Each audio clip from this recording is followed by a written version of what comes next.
الحمد لله.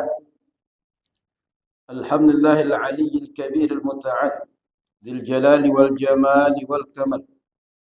أشهد أن لا إله إلا الله الملك الحق المبين، وأشهد أن محمد رسول الله صلى الله عليه وسلم صادق الوعد الأمين. اللهم فصل وسلم على نبينا محمد بن عبد الله صلى الله عليه وسلم، وأوصيكم وإياي بتقوى الله، فقد فاز من اهتدى واتقى. قال الله تعالى في القرآن العظيم: أعوذ بالله من الشيطان الرجيم. إن الإنسان خلق هلوعا إذا مسه الشر جزوعا وإذا مسه الخير منوعا إلا المصلين الذين هم على صلاتهم دائمون. صدق الله العظيم. Ma'asyiral muslimin, jamaah Jumat yang Allah muliakan. Alhamdulillah, selalu kita mesti bersyukur dengan nikmat Allah yang tak pernah berhenti. Sejak Allah takdirkan kita menjadi hamba, hidup di dunia dalam rahim orang tua, sampai saat ini tak berhenti nikmat Allah. Tidur kita, aktif kita, taat atau maksiat, ingat kepada Allah atau lalai, tetap dikucurkan nikmat. Kenal Tuhan kita atau tidak, tetap dikucurkan nikmat. Dan itu akan berlangsung sampai habis jatah di dunia ini. Setelah habis jatah di dunia, kalau seandainya kita termasuk orang yang selamat di alam barzakh, maka akan bersambung nikmat itu. Jika nanti setelah dihisab termasuk orang yang berbahagia, selamat di akhirat, bersambung nikmat Allah Subhanahu wa taala. Makanya ulama ahlu sunnah mengatakan, kalau seandainya umat ini masuk surga, itu fadlullah, karunia dari Allah. Seandainya ada orang, dia masuk neraka di akhirat, wa'dullah, keadilan dari Allah Subhanahu wa ta'ala. Kenapa adil? Kalau dulu orang disuruh taat, ternyata dia tidak taat, orang yang tidak taat pantas untuk dihukum. Bentuk hukuman itu adalah keadilan Allah Subhanahu wa ta'ala. Kenapa karunia Allah? Kita tidak siapa-siapa, lalu oleh Allah dicipta. Setelah dicipta, diberikan segala apapun jadi hajat rohani, hajat jasmani, hajat dunia, dan hajat untuk akhirat kita. Oleh karena itu disebut fadlullah, karunia Allah Subhanahu wa ta'ala. Maka saya mengajak, mari kita selalu bersyukur, karena tak pernah berhenti nikmat Allah kepada kita. Salawat berangkai salam kepada Rasulullah sallallahu alaihi wasallam. Andaikan dibanding antara kita mencintai diri kita dan Rasul mencintai kita, Rasul lebih cinta kepada kita dibanding kita mencintai diri kita. Rasul, jangankan semasa dia masih hidup, setelah meninggal pun risau dia dengan umat ini. Di akhir hayat, yang dia pikirkan ummati. Semasa hidupnya ketika berdakwah, umat ini diajarkan detail tentang Islam, mulai dia bangun tidur sampai dia tidur kembali. Diajarkan hukum, diajarkan adab, diajarkan doa, diajarkan zikir. Semuanya diajarkan oleh Rasulullah. Apa tujuannya? As-sa'adah fid daraini. Semoga umat ini orang yang bahagia di dunia, bahagia di akhirat. Kita sudah terang di depan mata kita ajaran, sudah jelas hukum, sudah jelas apa yang mesti dibuat, masih juga berpikir untuk melanggar, masih juga menganggap enteng. Anda di akhirat Allah masukkan ke dalam neraka, Anda di akhirat susah dalam hisab nanti. Padahal Allah ingin kita selamat, Nabi ingin kita selamat, kita yang tak ingin selamat. Makanya kata para ulama, Nabi itu lebih cinta kepada kita dibanding kita mencintai diri kita. Mari kita banyak salawat pada Muhammad sallallahu alaihi wasallam dan berdoa semoga kita patut berkumpul dengan Nabi Muhammad di akhirat nanti. Melalui mimbarnya khatib mengajak agar kita hidup selalu bertakwa kepada Allah, selalu merasa diri diawasi oleh Allah. Karena tak satu pun perbuatan kita buat, meskipun kedipan mata, hanya isyarat, Allah tahu yang kita buat. Jangankan kedipan mata, jangan perbuatan fisik. Matukinnu suduruhum, yang tersembunyi di dalam hati, tak nampak, tak terbaca, tak tertangkap oleh CCTV. Tahu apa yang sedang kita buat. Kalau orang bertakwa, dia takut apa yang dia pikirkan, apa yang dia buat, apa yang dia katakan, apa yang dia lihat, apa yang dia dengar salah. Sehingga hidupnya berusaha selalu berada dalam koridor, berada dalam manhaj, dalam ajaran yang Allah ridai untuk hidup dunia dan akhirat. Maka orang bertakwa beruntung di dunia, beruntung di akhirat. Sebab dunia dia tracknya lurus. Dia bersih. Tak ada yang jadi beban dalam hidupnya. Tak ada yang akan ditakutkannya. Tak ada celah. Bila dicongkel, dia akan merasa malu. Sebab dia hidup selalu berpandu dengan rasa takut kepada Allah Subhanahu wa taala. Ma'asyiral muslimin dirahmati Allah Subhanahu wa taala. Kita berada pada pertengahan bulan Rajab. Maka ketika bulan Rajab, poin pertama yang perlu kita ingat, bulan Rajab ini bulan yang dimuliakan Allah sehingga disebut dengan Ashhurul Hurum. Satu di antara bulan-bulan haram. 4 bulan haram dalam setahun, Rajab, Zulhijjah, Zulqa'dah, Muharram. Kita berada di bulan Rajab. Maka Rajab ini, kalau kita buka pengertian atau nama yang dibuat oleh orang Arab, sangat banyak nama yang dinisbahkan kepada Rajab. Dan Rajab itu sendiri kalau diartikan terjib atau bahasa lainnya ta'zim. Waktu di mana orang-orang memuliakan, mengagungkan Allah Subhanahu wa taala lebih dibanding waktu yang lain. Dan sebagian menyebut Rajab ini dengan ar-rajmu, pakai mim di akhirnya. Apa makna ar-rajmu itu? Di bulan Rajab tak terdengar suara dentingan besi karena mereka berhenti berperang. Tidak boleh ada darah tertumpah karena berperang di bulan Rajab. Dan mereka fokuskan beribadah kepada Allah. Jika kita bawakan pada diri kita, setelah Rajab akan datang bulan Sya'ban. Setelah Sya'ban masuk bulan Ramadan. Ramadan bulannya umat Nabi Muhammad panen amal. Kalau kita ingin panen amal, ingin ibadah terbaik, ingin ibadahnya banyak, biasanya kalau kita bertanding, perlu latihan, perlu pemanasan. Rajab adalah waktunya pemanasan untuk beramal terbaik di bulan Ramadan nanti. Maka jangan sampai Rajab berlalu, kita tak melatih menambah amal. Amal sunnah dengan salat sunnah, amal sunnah dengan puasa sunnah, baca Quran, zikir, latihan i'tikaf, perbanyak sedekah dan amalan yang lain. Poin kedua di bulan Rajab. Bulan Rajab terjadi Isra Mi'raj. Isra Mi'raj ini mukjizat Nabi Muhammad yang hanya khusus beliau yang punya. Tak ada nabi dan rasul yang pernah Isra dan Mi'raj, hanya Nabi Muhammad sallallahu alaihi wasallam. Ketika Isra dan Mi'raj, 7 lapis langit dilewati oleh Nabi Muhammad, lalu naik ke Sidratul Muntaha sampai ke batas yang malaikat Jibril pun tak bisa sampai, hanya Nabi Muhammad sallallahu alaihi wasallam yang sampai. Ada yang menarik, kenapa Nabi Muhammad itu Mi'raj ke langit? Kata Syekh Sya'rawi, dahulu langit berbangga. Kata langit, di langit ini tidak ada orang-orang berdosa. Yang ada hanya orang-orang taat. Malaikat yang patuh kalau diperintah dan tak maksiat kepada Allah. Lalu ketika lahir Nabi Muhammad, Al-Quran mengatakan, wa ma arsalnaka illa rahmatan lil alamin. Nabi Muhammad rahmat bagi sekalian alam. Ketika bagi sekalian alam rahmat, langit pun merasa iri. Hebat bumi. Mereka punya rahmat bagi sekalian alam, kami tak punya. Maka mereka berharap, ya Allah, kami ingin merasakan rahmat bagi sekalian alam itu.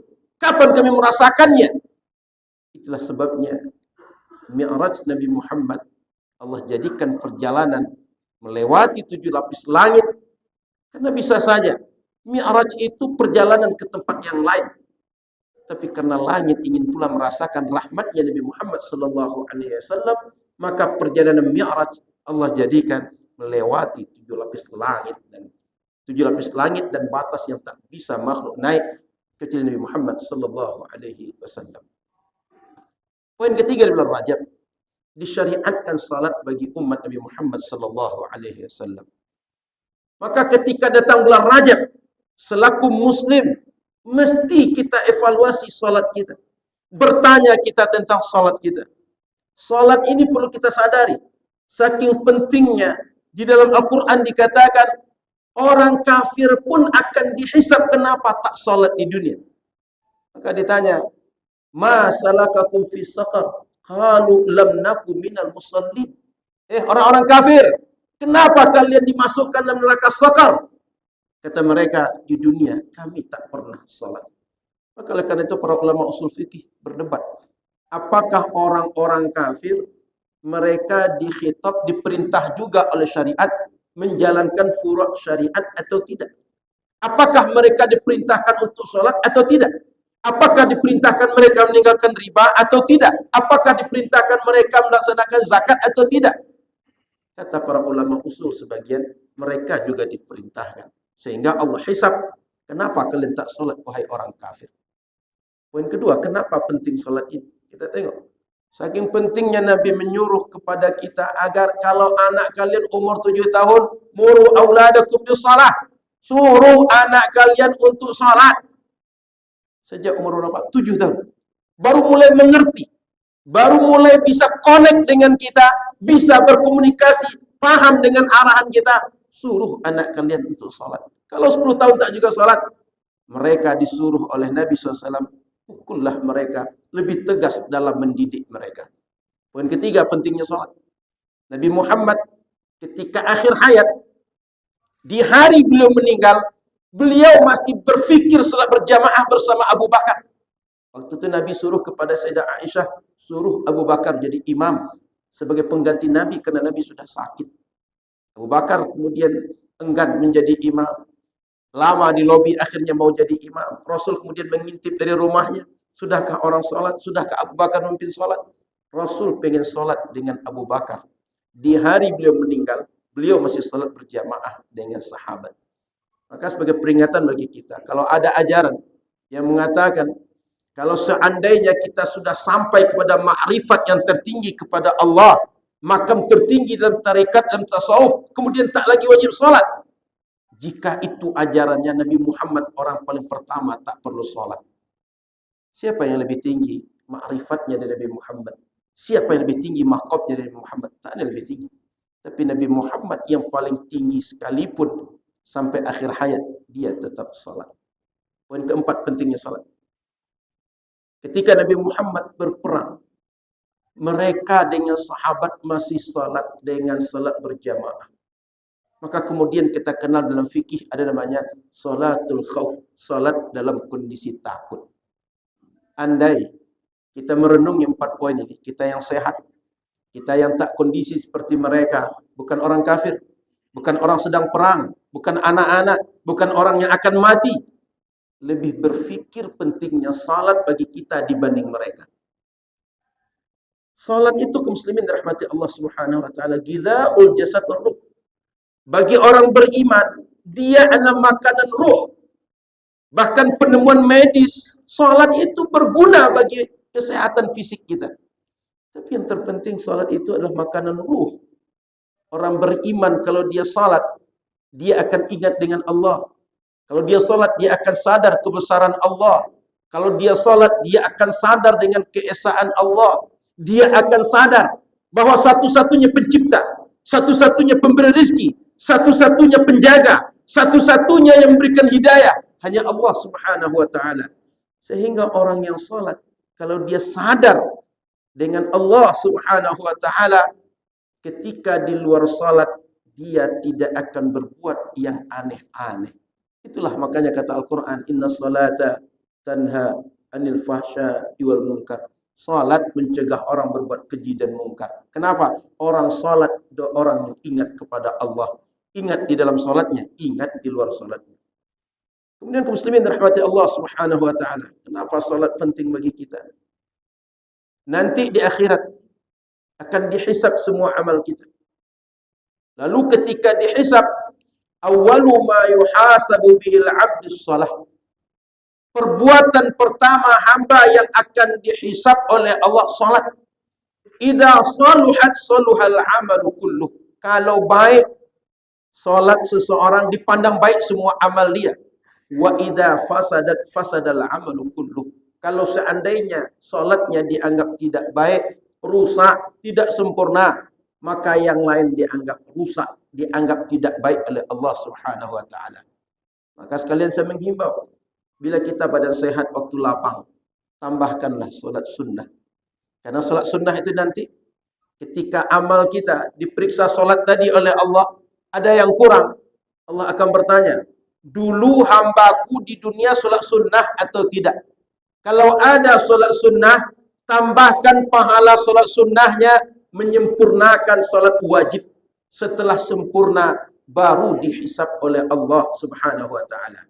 Maka kalau waktu lapang, sehat badan, tak ada halangan, sempat-sempatkanlah salat tahiyatul masjid, sempat-sempatkanlah salat rawatib, qabliyah dan ba'diyah, sempat-sempatkan 2 rakaat duha, apakah ketika akan berangkat bekerja, atau di waktu yang utama sekitar jam 9, jam 10, atau solat-solat sunnah yang lain. Barangkali bisa witir sebelum tidur, witir ketika bangun tidur, atau solat sunnah yang lain yang bisa kita buat berjamaah atau sendirian. Ramadan datang, perbanyaklah solat sunnah. Sejak bulan Rajab kita latih perbanyak solat sunnah. Ma'asyiral muslimin yang dirahmati Allah Subhanahu wa taala. Kenapa penting solat bagi kita? Kata Nabi sallallahu alaihi wasallam, andaikan seseorang di depan rumahnya ada sebuah sungai. Sungai itu aliran airnya besar dan dia bisa mandi di sana sampai 5 kali sehari. Ayabqa min daranihi syai'. Kata Nabi, orang yang seperti itu apakah masih tersisa pada dirinya kotoran? Fakadzalika shalah. Begitulah salat. Andaikan setiap hari kita salat 5 waktu, setiap kali salat Allah ampuni dosa. Yamhullahu bihinnal khataya. Dengan 5 salat itu Allah ampuni dosa-dosa kita. Sehingga orang salat dia tak akan lagi berdosa, bersih dirinya. Orang yang bersih dari dosa, ringan badannya untuk beramal, ringan hatinya untuk taat. Maka orang-orang salat, ketika dia salat akan baik seluruh amal dia di dunia. Ketika dia salat akan baik amalnya di akhirat. Ketika dia salat terjaga di dunia, terjaga di akhirat nanti. Ma'asyiral muslimin yang dirahmati Allah Subhanahu wa taala. Kata Nabi sallallahu alaihi wasallam, "Man hafaza 'alaiha kana lahu nura." Orang yang salat, Allah akan berikan nur kepadanya, nur di hatinya. Sehingga nampak oleh dia mana yang hak, mana yang batil. Jelas bagi dia mana jalan yang mesti diikuti. Sehingga doanya ihdinas siratal mustaqim tak sekedar doa, tapi Allah nampakkan mana yang mesti diturut, mana yang mesti diikut. Wa burhana wa najata minal wa najata yaumil qiyamah. Orang yang salat dia punya burhan dan di akhirat dia akan selamat. Wa man lam yuhafiz 'alaiha lam yakun lahu nur wala burhan wala najah. Orang yang tak salat dia tak punya nur, dia tak punya burhan, dia tak akan selamat di akhirat nanti. Wa kana yaumal qiyamah ma'a Qarun wa Fir'aun wa Haman wa Ubay bin Khalaf. Orang yang tak salat di akhirat akan berkumpul dengan Fir'aun, akan berkumpul dengan Qarun, akan berkumpul dengan Haman, wazirnya Fir'aun, akan berkumpul dengan Ubay bin Khalaf, orang yang sangat membenci Nabi Muhammad di masa Nabi Muhammad berdakwah. Tapi orang salat, dia akan berkumpul bersama orang-orang salat lainnya. Di antara orang salat lain adalah Nabi Muhammad sallallahu alaihi wasallam. Maka siapapun yang ingin berkumpul dengan Nabi Muhammad, dari sekarang jaga salat kita, tegakkan salat kita, evaluasi salat kita. Hal-hal penting yang perlu diperhatikan. Sebagian kita ada yang salat tapi salatnya tidak sah secara syariat. Contoh, ada orang salat sepanjang salat tak bergerak mulutnya membaca-baca salat. Perlu dipahami salat itu aqwal wa af'al, muftatahatun bit takbir, mukhtatamatun bit taslim. Salat itu ibadah, ada bacaan, ada pekerjaan, dibuka dengan takbir, ditutup dengan salam. Maka orang yang sah salatnya kalau dia baca bacaan yang dianjurkan dalam salat. Kalau ada orang sepanjang salat mulutnya diam, tak ada yang dibaca, maka dia tak mengerjakan rukun salat, salatnya tidak sah. Poin kedua yang perlu diperhatikan, sebagian orang menganggap bahwa aurat itu hanya pusar sampai lutut. Aurat itu selingkar pusar sampai selingkar lutut. Maka kalau ada orang yang salat bajunya pendek atau celananya terbuka bagian belakang ketika dia rukuk dan sujud, hati-hati aurat terbuka. Kalau aurat terbuka maka salat tidak sah karena aurat terbuka. Sebab syarat sah salat mesti menutup aurat. Poin ketiga, dalam sholat kita disuruh khusyuk. Khusyuk perbuatan, khusyuk ucapan, khusyuk hati. Kita tak usah mengkaji khusyuk hati, tapi khusyuk dari segi perbuatan. Ketika sholat jangan melakukan perbuatan yang bukan perbuatan sholat. Jangan sibuk untuk merapikan jenggot. Jangan sibuk merapikan HP, merapikan dompet di saku. Jangan sibuk menggaruk badan yang tak gatal. Jangan sibuk menggoyang-goyangkan tangan, menggerak-gerakkan kaki. Semua itu bisa membatalkan salat. Di dalam mazhab Syafi'i, bila ada orang bergerak 2 kali lebih dari 2 kali berturut-turut, salatnya batal. Maka saya ingatkan, orang yang salat mesti salatnya itu khusyuk. Khusyuk dari segi bacaan yang dibaca, perbuatan yang dibuat, dan hati dan pikirannya ingat selalu kepada Allah. Khusyuk perbuatan, tak melakukan perbuatan selain perbuatan salat. Sehingga perbuatan salat ini khusus, jangan dibuat perbuatan yang lain. Semoga kita semua menjadi hamba-hamba yang ahli salat. Di akhirat dikumpulkan dengan Nabi Muhammad SAW. Maka bila datang bulan Rajab, mari kita evaluasi salat.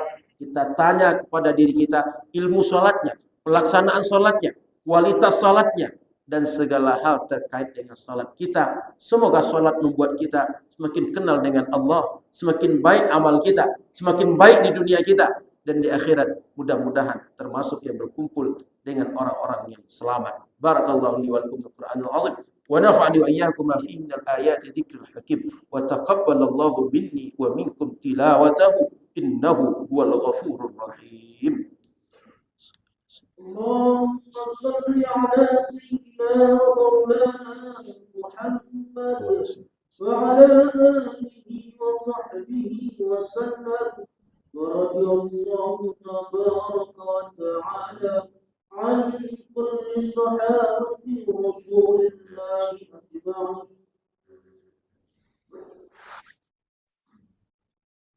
الحمد لله وكفى والصلاة والسلام على النبي المصطفى وعلى آله وأصحابه أهل الصدق والوفاء. أشهد أن لا إله إلا الله وأشهد أن محمد رسول الله صلى الله عليه وسلم. اللهم فصل وسلم على نبينا محمد خاتم الأنبياء والمرسلين وأوصيكم وإياي بتقوى الله فقد فاز المتقون.